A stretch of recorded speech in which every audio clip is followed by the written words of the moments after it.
एक ज्ञानेश कुमार गुप्ता जी कल प्रकट हुए, तो जब कल वो प्रकट हुए उन्होंने धमकी दी, अफसर आएंगे, अफसर जाएंगे, आने वाले समय में उचित समय में उचित कदम लेंगे। इसके आगे इम्पीचमेंट मौसम लाना चाहिए, इम्पीचमेंट लाना चाहिए और इसको खत्म हटाना चाहिए। देखो, ना 9 मन तेल होगा ना महाभियोग आएगा। जो लोग महाभियोग का सोच रहे हैं वो खुद ही जो है वो इस बात को अच्छी तरह जानते हैं कि उनके पास कितना दम है और उनकी बात में कितना दम है। वोट चोरी को मुद्दा बनाकर देश की सियासत में हंगामा बरपा है। विपक्ष के निशाने पर चुनाव आयोग है। चुनाव आयोग को बीजेपी की बी टीम बताकर विपक्ष हेराफेरी का आरोप लगा रहा। जवाब कल चुनाव आयोग की ओर से भी आया। मुख्य चुनाव आयुक्त ने प्रेस कॉन्फ्रेंस कर राहुल गांधी के एक सवालों का जवाब दिया। साथ ही 2 टूक ये भी कह दिया कि अब की बार बचकर नहीं निकलने देगी। या तो 7 दिन के अंदर राहुल गांधी हलफनामा दे या फिर अपने आरोपों के लिए देश के सामने माफी मांगे। चुनाव आयोग के इसी तेवर ने विपक्ष को और बौखला दिया और अब तो बड़ी खबर है कि विपक्षी गठबंधन मुख्य चुनाव आयुक्त के खिलाफ महाभियोग लाने की तैयारी में है। एक ज्ञानेश कुमार गुप्ता जी कल प्रकट हुए, तो जब कल वो प्रकट हुए उन्होंने धमकी दी। धमकी क्या दी कि साहब 7 दिन में हलफनामा दो नहीं तो माफी मांगो। ज्ञानेश कुमार गुप्ता जी भूल जाते हैं कि धमकी से वो काम करते होंगे, वो डरते होंगे। हम लोग धमकियों से न डरते हैं न काम करते हैं आपकी धमकियों। गुंडाई कर रहे हैं। चुनाव आयोग रोपिएगा बबूल खाइएगा खजूर, लठैत बन गए हैं बीजेपी के और राहुल जी को धमकाते हैं। राहुल जी जब इनके आकाश से नहीं डरे और लड़ने को तैयार हैं और उखाड़ फेंकेंगे, ये किस खेत की मूली है? गोबर पर घी डालिएगा तो वहां किसके आगे इम्पीचमेंट मौसम लाना चाहिए, इम्पीचमेंट लाना चाहिए और इसको खत्म हटाना चाहिए। कल चुनाव आयुक्त, मुख्य चुनाव आयुक्त ज्ञानेश कुमार जी, जिनको मैं ज्ञानेश कुमार कहूंगा, वो पूरे देश के सामने एक्सपोज हुए और उनकी प्रेस कॉन्फ्रेंस से पूरे देश को ये पता चल गया कि चुनाव आयोग ने वोट चोरी की है और घपला घोटाला किया है। इसीलिए उसको छिपाने के लिए झूठे, बेबुनियाद, तथ्यहीन बातें उन्होंने कल प्रेस कॉन्फ्रेंस में कही। फ्री एंड फेयर इलेक्शन के नाम पर विपक्ष हंगामा कर रहा है, लेकिन सवाल है कि ना सबूत ना माफीनामा, ऊपर से चुनाव आयोग पर ठीक रहा। क्या सिर्फ मोदी विरोध में फोड़ा जा रहा? विपक्ष ने कल चुनाव आयोग की पीसी के जवाब में आज फिर प्रेस कॉन्फ्रेंस की और चुनाव आयोग पर निशाना साधा। हम बस उन्हें इतना ही कहना चाहते हैं कि अफसर आएंगे, अफसर जाएंगे, लेकिन जैसे हमारे आदरणीय खड़गे जी ने कहा आज सुबह, सदन हमेशा रहेगा। सदन उनकी कार्रवाई की गवाही आने वाले दिनों में देगा। उन सभी की कार्यों पर हमारे सदन में उपस्थित सांसद, विभिन्न राजनीतिक दल हम नजर रखेंगे और आने वाले समय में उचित कदम लेंगे। जो इलेक्शन कमीशन रोजाना राहुल गांधी जी से एफिडेविट मांग रहा है, उस इलेक्शन कमीशन को हम 2022 में 18,000 गलत तरीके से काटे गए वोटों के एफिडेविट दे चुके हैं। इस तरह के एफिडेविट हैं, उसकी सब रसीदें हैं और कोई कार्रवाई नहीं हुई। चुनाव आयोग के नाम पर विपक्ष ने अब की बार कमर कसी है। बात महाभियोग तक की हो रही तो बीजेपी ने पलटवार किया। संबित पात्रा कह रहे हैं कि कांग्रेस की आदत देश की हर संस्था के खिलाफ खड़े होने की हो गई है, तो मुख्तार अब्बास नकवी कह रहे हैं कि ना 9 मन तेल होगा ना महाभियोग आएगा। ऐसी कौन सी संस्था है जिसके खिलाफ विपक्ष खड़ी नहीं हुई है?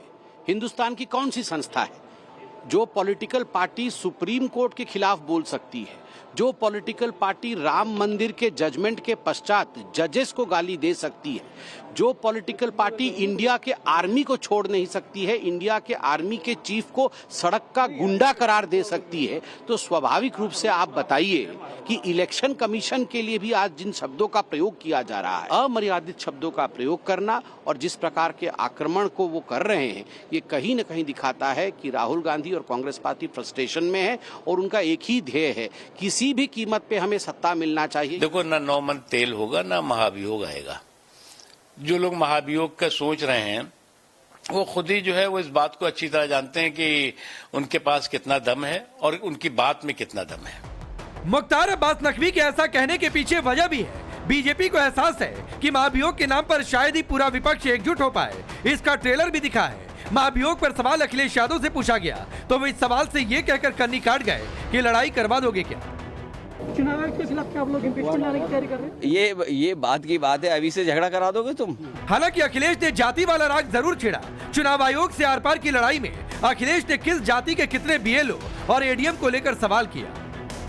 हमारी मांग केवल इतनी है कि एक तो जाति के आधार पर बीएलओ मत लगाइए, जाति के आधार पर प्रिसाइडिंग ऑफिसर मत बनाइए।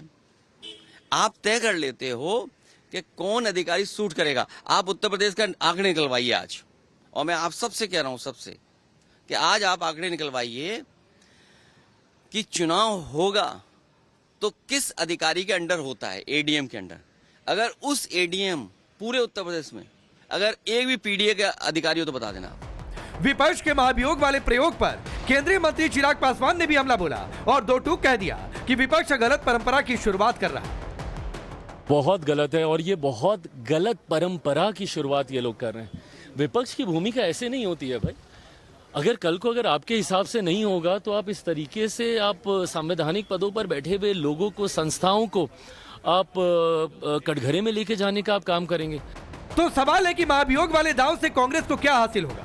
क्या कांग्रेस महाभियोग के नाम से चुनाव आयोग को डराना चाहती है? कहीं महाभियोग के नाम पर विपक्ष में ही फूट तो नहीं पड़ जाएगी।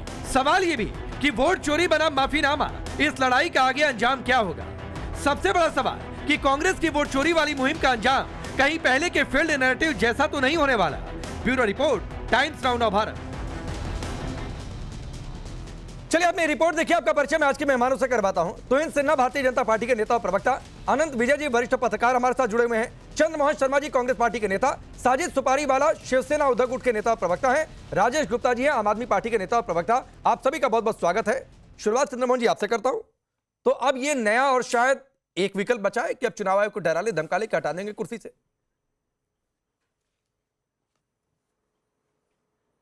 देखिए, विकल्प तो राजनीति के अंदर खुले रहने चाहिए और खुले हुए हैं, और इसके ऊपर चर्चा भी होगी राकेश जी, और चर्चा होके एक मत बनेगा। तो अगर ऐसी जरूरत पड़ी पार्टी और ऐसी जरूरत विपक्ष को पड़ी तो उसके ऊपर जाएंगे भी, क्योंकि अगर वोट चोरी हो रही है और वोट चोरी की आड़ के अंदर भाजपा की सरकार असम के अंदर 3000 बीघे जगह अलॉट कर देती है अपने मित्र मंडली को, तो खेल तो देश के अंदर बहुत गंभीर हो रहा है। अरे जमीन अलॉट कर देना और वोट चोरी एक ही है। तक अचंभित हो गया। माने इन दोनों का क्या कनेक्शन है? तो इस वोट चोर जी ना वोट चोरों की सरकार, अरे जमीन सरकार के अंदर जमीन भी चोरी हो रही है, वोट भी चोरी हो रही है। ये कौन सा कनेक्शन है? कुर्सी भी चोरी हो रही है। नहीं, मैं पूछ तो रहा हूँ कौन सा कनेक्शन है? यही कनेक्शन है कि देश के अंदर कनेक्शन यह है कि आपके अधिकार के साथ जिस चोरी के साथ सत्ता छीनकर सत्ता पे आसीन बैठी हुई भाजपा के लोग मदमस्त होकर आपके देश के अधिकार को छीनकर ऐसे लोगों के हाथ में दे रहे हैं जो तो भाई मिडिल क्लास गरीब गुरबे व्यक्ति का है। और ये चोरी, वोट चोरी से सत्ता के ऊपर जाती है बात। कैसे? चलिए मैं आपको 1 मिनट देता हूं, आप साबित करिए कैसे वोट चोरी हो रही है। देखिए, अभी आप ही के चुनाव आयोग, हमारे तो है ही नहीं।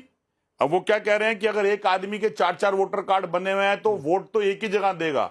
यानी कहीं आपने देखा है कि जो एक अधिकारी हो, जो चुनाव आयुक्त हो, उनको ये मान रहे हैं कि कई वोट बने हुए हैं, कई वोट के ऊपर वोट जा रहा है तो एक जगह वोट देता है। यानी चोरी को छुपाने के लिए भी एक नया तरीका हो गया कि चोर चोरी को छुपाने के लिए चोर का चोरी का तरीका बता रहा है।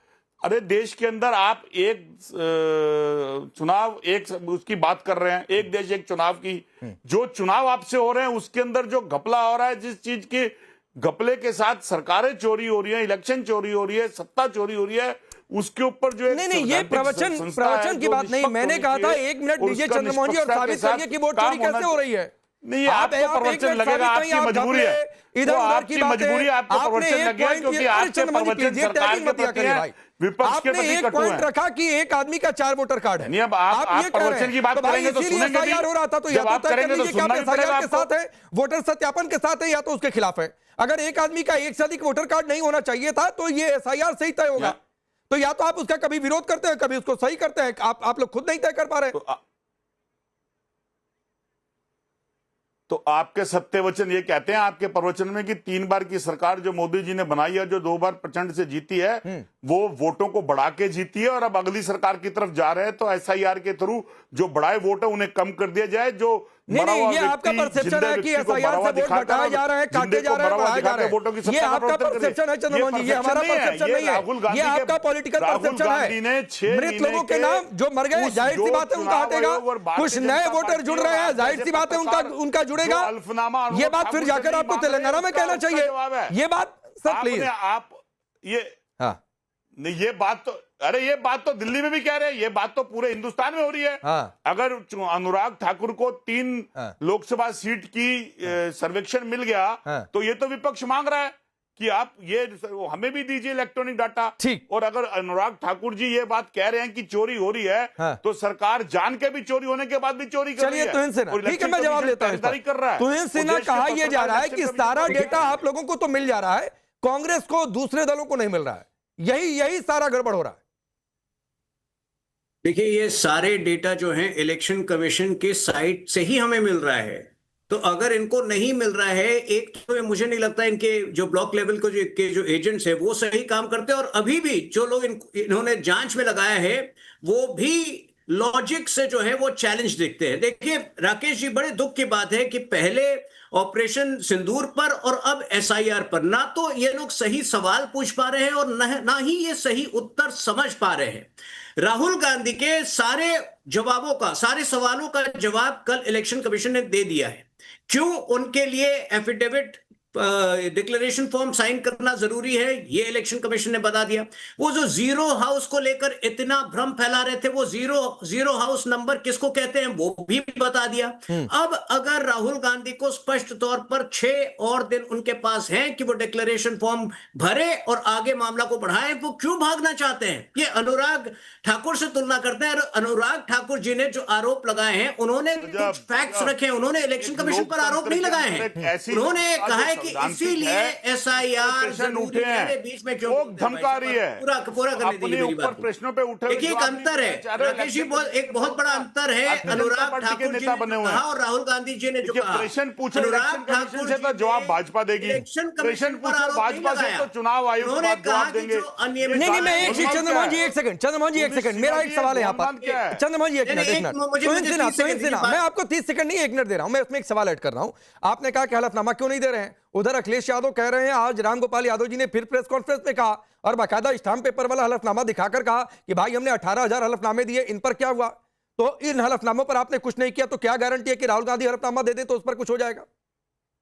देखिए, हलफनामा देना तो एक प्रोटोकॉल है, ठीक है। उसके बाद अगर वो आरोप गलत पाए गए, समाजवादी पार्टी के आरोप गलत पाए गए, वो दूसरी बात है। लेकिन राहुल गांधी जब तक ये हलफनामा नहीं भरते हैं तब तक ये जांच आगे नहीं बढ़ पाएगी, क्योंकि हमने देखा है राहुल गांधी हर विषय पर देश को और समाज को केवल और केवल गुमराह करते हैं। ये जो महाराष्ट्र में वो आरोप लगाए थे 40 लाख जो है एक्स्ट्रा वोटर्स से, आप यही आंकड़ा जो है पिछले 6 महीने में देख लीजिए, 4 अलग अलग आंकड़ा कहा है उन्होंने। कभी 1 करोड़ का है, कभी 80 लाख का है, कभी 40 लाख का है। तो राहुल गांधी का मकसद केवल और केवल देश को गुमराह करना है। और मैं कांग्रेसियों को क्या उत्तर दूं? कांग्रेसियों को उत्तर केजे रजन्ना दे चुके हैं, जनजातीय वर्ग के वो नेता जिन्होंने इनको आईना दिखाया और जिनको। ठीक, एक 30 सेकंड चंद्रमोहन जी, आपकी इन्हीं सारी बातों को आधार बनाकर अब से थोड़ी देर पहले समित पात्रा की भी पीसी हुई, वो ये कह रहे हैं कि दरअसल आप लोग समझ रहे हैं कि आप लोग खिलाड़ी हैं, लेकिन आप लोग सियासत में अनाड़ी हैं। वो ये बात कह रहे हैं प्रेस कॉन्फ्रेंस में।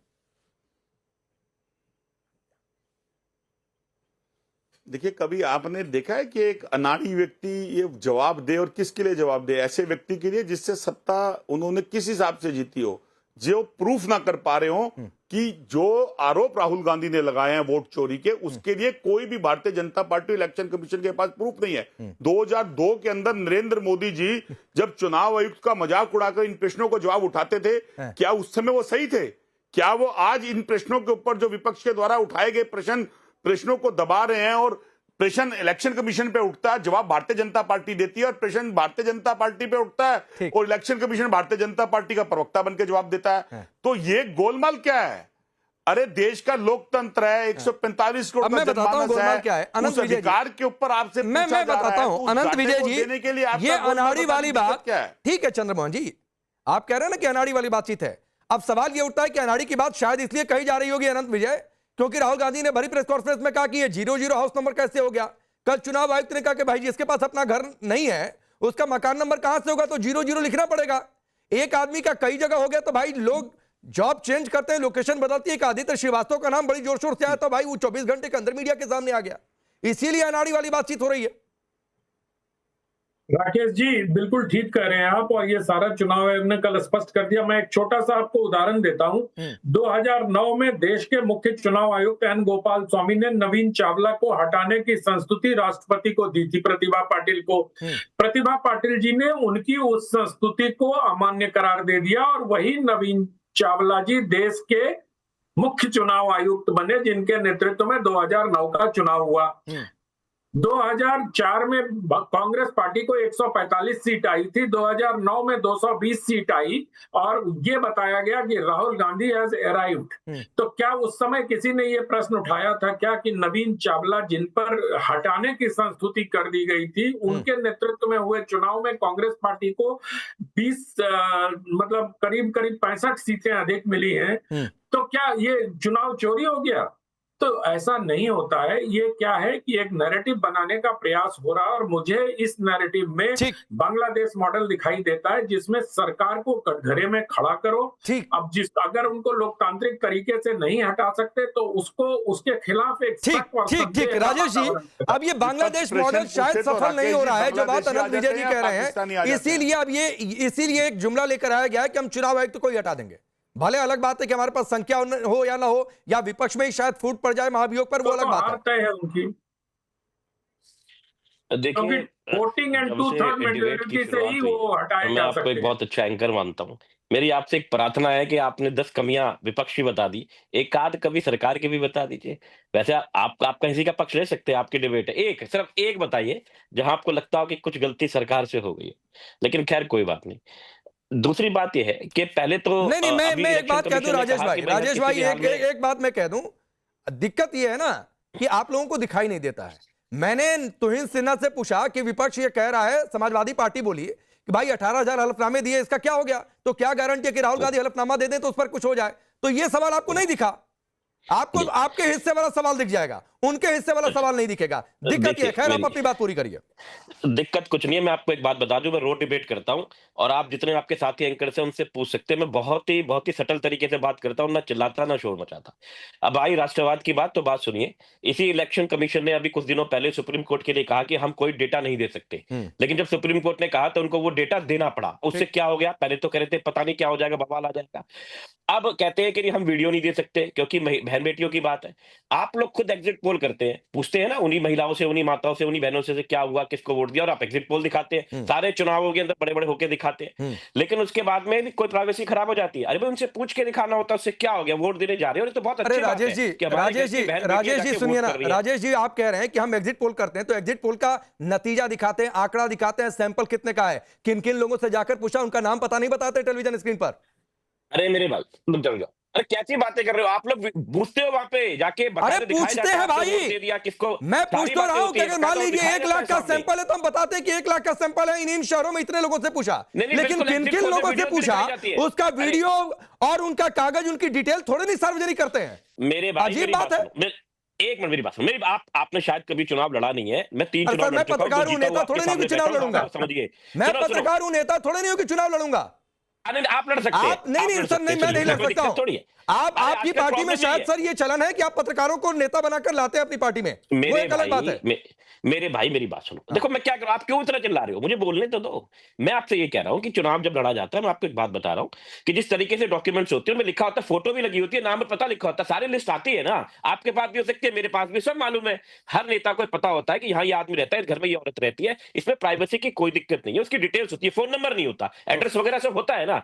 तो ये ऐसी, और हम तो रोज आधार कार्ड बनाते हैं। एज अ विधायक मैंने बहुत सारे आधार कार्ड बनाए, इसमें कोई प्राइवेसी की थोड़ी कोई चीज हो जाती है। ये सिर्फ, और देखिए अभी सुप्रीम कोर्ट फिर कह देगा, उनको फिर दिखाना पड़ेगा। मेरा ये कहना है कि लोगों के मन में शंकाएं आ रही हैं, शंकाओं का निवारण, जो विपक्ष सवाल उठाता है ना, या जो पत्रकार भाई सवाल उठाते हैं, तो उनका निवारण करना सरकार का काम है, ताकि लोगों के अंदर ये रहे कि हमारी सरकार। ये आपकी आखिरी वाली बात ठीक है राजेश जी, आपकी आखिरी वाली बात ठीक है कि शंका हो तो निवारण होना चाहिए, लेकिन अनंत विजय जी, मैं तुहिन आपके पास आना चाह रहा था, लेकिन चूंकि यहां पर पत्रकार की बातचीत है, अनंत विजय जी कह रहे हैं कि आप एग्जिट पोल करते हैं, तो अरे एग्जिट पोल में किन किन लोगों से पूछा, उनका डिटेल थोड़े नहीं सार्वजनिक करते हैं कि फलाने आदमी से पूछा, ढिकाने आदमी से जाकर पूछा, इनसे जाकर पूछा, उनसे जाकर पूछा। अरे एक सैंपल, चुनाव आयोग भी तो यही कह रहा है कि हम प्राइवेसी थोड़ी नहीं भंग होने देंगे, हम भी प्राइवेसी भंग नहीं होने देते हैं। राकेश जी, 2019 के सुप्रीम कोर्ट का आदेश है कि चुनाव आयोग किसी की भी प्राइवेसी को डाइवर्ज नहीं करेगा। और कल बहुत स्पष्ट तरीके से मुख्य चुनाव आयुक्त ज्ञानेश कुमार जी ने इस बात को कहा। पहले ये लोग कह रहे थे कि इलेक्ट्रॉनिक फॉर्मेट में हमें मतदाता सूची नहीं दी जा रही है, अब जब वो पीडीएफ में उपलब्ध है तो अब ये कह रहे हैं कि मशीन रीडेबल हमें नहीं दिया जा रहा है। तो वो सुप्रीम कोर्ट ने उस पर 2019 में स्पष्ट कर दिया था कि machine readable voter I card में टेम्परिंग करने की संभावना है, इसलिए चुनाव आयोग इस पर निर्णय ले। चुनाव आयोग ने उस पर निर्णय लिया। सुप्रीम कोर्ट के आदेश की अवहेलना चुनाव आयोग नहीं कर सकता। और यही बात जब 2022 या 23 में उन्होंने सीसीटीवी फुटेज देने के नियम में बदलाव किया और 45 दिन किया उसको कम करके, तो सुप्रीम कोर्ट के आदेश के आलोक में किया है। मैं ये नहीं कह रहा हूं कि सुप्रीम कोर्ट ने ऐसा आदेश दिया था। ठीक है। अब सुपारी वाला आप बताइए कि चुनाव आयोग को डराकर धमकाकर आप लोग अपने मन का करना चाहते हैं?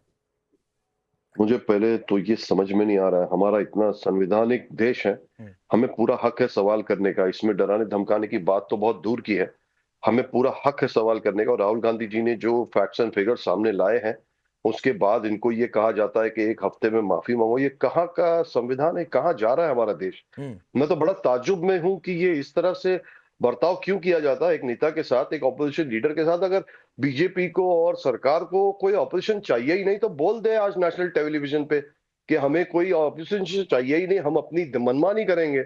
नहीं तो अपोजिशन का मतलब क्या है कि सिर्फ आरोप लगाएगा? क्या बात है? उसको साबित नहीं करेगा, तथ्य नहीं देगा, फैक्ट नहीं देगा। आरोप प्रति आरोप ये लगाना और उसको साबित करना, उसका एक वक्त होता है, उसकी बात ही अलग है। लेकिन अच्छा, साबित करने का वक्त नहीं है आपके हिसाब से? आप अपोलोजाइज नहीं, वक्त आ चुका है और साबित किया भी है। लेकिन कहां साबित किया है? झूठ के 100 पैर होते हैं, सच का एक ही रहता है। झूठ जो है अलग अलग दिशाओं में भागते रहता है, घुमाते रहता है। अच्छा। और सच जो है वो हक है, वो सटल होता है, वो सही जगह जाकर फिट होता है। लेकिन जब आपको सच सुनने की ताकत ही नहीं है, क्षमता ही नहीं है, सबर ही नहीं है, तो आप उसको बोलते हो कि ये दगाबाज है, ये देशद्रोही है, ये आप जो लगाना है आप इल्जाम लगाते हो ऑपोजिशन के ऊपर। अरे भाई, ये संवैधानिक देश है, ये आपके अकेले की प्रॉपर्टी नहीं है। अरे किसी के अकेले की प्रॉपर्टी नहीं है सुपारी वाला, किसी के अकेले की प्रॉपर्टी नहीं है, ना आपकी ना इनकी। लेकिन भाई आरोप लगाएंगे और चुनाव आयोग कह रहा है कि या तो हलफनामा दे दीजिए, हम उस पर इनिशिएट करते हैं एक्शन, और नहीं तो माफी मांग लीजिए, कह दीजिए हमने आरोप सिर्फ पॉलिटिक्स के लिए लगा दिया था। अगर गलत तरीके से वोट करके अगर सरकार आती है चोरी करके, तो उस सरकार का क्या भरोसा हम करेंगे? अरे ये आपने कैसे तय कर लिया गलत तरीके से वोट करके? तो ये आपने कैसे तय कर लिया? कितने तो सबूत दिए हुए हैं। कहां सबूत दिया? खंडन कीजिए, आप उसको काउंटर कीजिए, आप उसको गलत साबित कीजिए। अच्छा। उसके बाद आप बोलिए सही नहीं साबित करेंगे तो इनसे ना आप साबित करो। आपका इलेक्शन कमीशन है, आप साबित करो। आज देखिए राहुल गांधी के संदर्भ में आपका हो चुका है, वो आपका हो चुका है, हमारा तो रहा नहीं। क्या हम किस चीज पर, हम कौन सा महकमे पे भरोसा करेंगे आज? देखिए राहुल गांधी के संदर्भ में जब कोई कहता है ना, जब राहुल गांधी की हो गया, सुन लिया आपके सवाल को, सुन लिया। देखिए राहुल गांधी के संदर्भ में जब कोई कहता है ना कि सच का सामना करने की हिम्मत नहीं है भाजपा को, तो ये बड़े हंसी आने वाली बात है, क्योंकि ये वो व्यक्ति है जो सुप्रीम कोर्ट का नाम लेकर पप्पू समझा, आपको चप्पू चला गया। कांग्रेसियों को सिखाता रहता हूँ तरीका कैसे डिबेट कर रहे हैं, आपको भी तरीका सिखाऊंगा। शांत होकर बैठिए, सवाल पूछा है, शांत होकर बैठिए। कर रहे हो, हाँ तो जवाब दीजिए। आप जो आपसे पूछ के जवाब दूंगा, जो बोलना है वो बोल रहा हूं। अगर नहीं समझ में आ रहा है, ये आप लोगों की प्रॉब्लम है। देखिए राकेश जी, राहुल गांधी वो व्यक्ति हैं जो सुप्रीम कोर्ट के मुंह में चौकीदार चोर है का एक झूठा बात जो है सुप्रीम कोर्ट के मुंह में डाल चुके हैं, जिसके लिए उनको माफी मांगनी पड़ चुकी है। 20 लोगों के खिलाफ जो है मानहानि के 20 लोग जो है उन पर मानहानि के दावा ठोक चुके हैं। और आज भी पिछले 1 हफ्ते में आपने देखा कि आदित्य श्रीवास्तव के संदर्भ में उन्होंने झूठ बोला, मिंटा देवी के संदर्भ में झूठ बोला, और आज भी जो है केवल और केवल वो लोगों को गुमराह कर रहे हैं। अगर उनके पास सबूत है, राहुल गांधी का अगर उनके पास सबूत है, चुनाव आयोग को भूल जाइए, अपने 5 चहीते पत्रकारों के समक्ष डिजिटल फॉर्म में सबूत रख दीजिए जाइए राजीव सरदेसाई के पास रख दीजिए अगर हिम्मत है तो। आप वो भी नहीं कर पाते क्योंकि आपके पास सबूत है ही नहीं। आप केवल और केवल संशय पैदा कर रहे हैं। आप केवल और केवल देश को गुमराह कर रहे हैं। और अगर गुमराह नहीं कर रहे हैं तो डिजिटल फॉर्म में जो भी आपकी फाइंडिंग्स है लेकर आइए। राकेश जी समझ रखिए। ठीक है। अब चंद्रमोहन जी आपके पास आ रहा हूं। कई सारे नैरेटिव्स आए हैं 2015 के बाद से जिनका जिक्र तुहिन कर रहे हैं। 2015 में यह सरकार अमीरों की है, देश बोलने की आजादी खतरे में, गब्बर सिंह टैक्स, चौकीदार चोर है, सभी चोरों का सरनेम मोदी क्यों होता है, किसानों का अपमान, बहुत सारी बातें आई। अब एक नया नैरेटिव आया है, वोट चोर गद्दी छोड़। उधर महीने बाद ये भी नहीं रहेगा और बीजेपी कह रही है कि ये भी नहीं रहेगा। और बीजेपी का ये भी आरोप है कि ये सब कुछ जो आप कर रहे हैं ये वोट बैंक के चक्कर में कर रहे हैं। और इसीलिए ये एक डेटा आज बीजेपी ने जारी किया कि आप लोगों की जो वोट अधिकार यात्रा निकल रही है बिहार में, वो वोट अधिकार यात्रा जो एमवाई समीकरण है उनको साधने के लिए और उसी के लिए आप ये डर बिठाना चाहते हैं बीजेपी के खिलाफ कि आप लोगों के वोट काटे जा रहे हैं।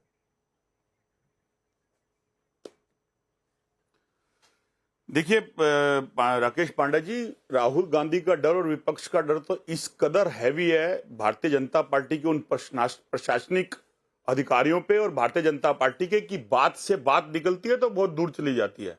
देखिए, भारतीय जनता पार्टी के नेता, प्रवक्ता और देश के प्रधानमंत्री इतना चिल्लाते हैं कि मैंने सबको घर दिया, पीएम योजना के तहत जो घर था उसको घर दिया, चिल्ला चिल्ला के थक गए 2014 से। और उनकी किरकिरी किसने कर दी? उन्हीं के अधिकारी ने झूठ बोल के कि देश के अंदर ऐसे कई वोटर हैं जिनके पास घर नहीं है और वो 0-0 फुटपाथ पे रहते हैं। इसलिए उनको क्या बचा है? कहते हैं झूठ बोलने समय भी जो झूठ पिछला बोल रहे उसको अगले पे भी झूठ पड़ लगता है, क्योंकि पीछे झूठ कितनी भरमार हो जाती है उसके पास कि उसको याद ही नहीं रहता कि मैं झूठ कहां बोल रहा हूं, तो झूठ ही बोलेगा। अब मैंने जो सम्मान में दिया बात में से निकाल के दिया है कि भारतीय जनता पार्टी तुहिन सिन्हा 50 बार हाँक चुके हैं कि हमने पीएम योजना के अंदर घर दिया। अरे भाई, तो इन्हीं के मुंह के ऊपर सफल नहीं सफल नहीं, उस पर चर्चा थोड़ी नहीं कर रहा हूं। आप अपना समय बर्बाद कर रहे हैं। आप साबित करिए ना, पूरी ताकत लगाइए कि भाई ये फैक्ट्स है, वोट चोरी आप लोग करवा रहे हैं। इसीलिए बीजेपी कह रही है कि आपको संवैधानिक संस्थाओं से दिक्कत है। आपको लगता है अदालतें भी बीजेपी चला रही है, आप लोगों को लगता है कि चुनाव आयोग भी बीजेपी चलवा रही है। आपके हिसाब का हो गया तो ठीक है, आपके हिसाब का नहीं हुआ तो सब गड़बड़ है। नहीं, हमारे हिसाब से हो ही रहा है। आज जो गलतियां भारतीय जनता पार्टी कर रही है विपक्ष के हिसाब से हो रहा है। जब आसमान की तरफ देख के थूकता है कोई आदमी तो मुंह उसी पे गिरता है। और आज भारतीय जनता पार्टी का अहंकार उसी के ऊपर आके गिर रहा है, क्योंकि जब आप ओवर कॉन्फिडेंस हो गए तो गलती पे गलती करोगे, बात गलतियों से ही निकलेगी। क्या अभी मैं दूसरी बात प्रूफ कर देता हूं आपके सामने कि चुनाव आयोग कह रहा है कि अगर एक आदमी वोट डालता है उसके बाद 4 वोटर हैं तो वोट तो एक ही डालता है। ये कौन सा साक्ष्य है?